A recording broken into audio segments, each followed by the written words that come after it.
बातमी मनोज जरांगे पाटील यांनी पुकारलेल्या एल्गारची आहे। 29 ऑगस्ट पासून जरांगे पाटील मुंबईत उपोषणाला बसतायत। सरकारने दिलेलं आश्वासन पाळलेलं नाही असा आरोप जरांगे यांनी केलाय।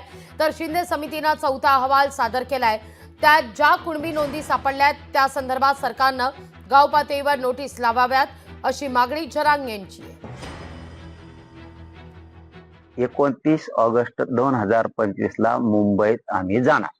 चलो मुंबईचा नारा आजपासून आम्ही आता समाजाने दिला। त्याशिवाय हे आमच्या मागण्या पूर्ण करत नाहीत की याच्यावरती आम्ही आता फायनल निर्णय केलेला आहे की 29 ऑगस्टला मुंबईत आम्ही जाणार। दुसरं, मुंबईत आमरण उपोषण सुद्धा होणार।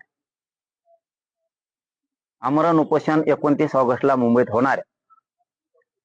आझाद मैदान, शिवाजी पार्क, जेवढे मैदान आहेत ते तर लागणारच आहे। ज्या नोंदी सापडल्यात ना 58 लाख बांधवांनो, त्या नोंदी सापडल्यात, फक्त अधिकारी सर्टिफिकेट देत नाहीत।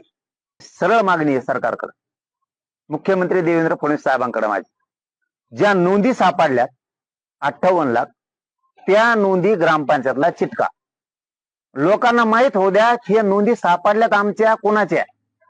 काही लोकांना नोंदी सापडलेल्या पण माहित नाहीये। गावात दौंडी द्या की अमक्या अमक्या तारखेला ग्रामपंचायतला नोंदी चिटकेल्या जाणार आहेत। दुसरं काम करा की ज्यांच्या नोंदी सापडल्यात त्यांना तातडीनं प्रमाणपत्र लगेच द्यायला सुरुवात करा, असे मुख्यमंत्री देवेंद्र फडणवीस साहेबांनी आदेश लगेच काढा।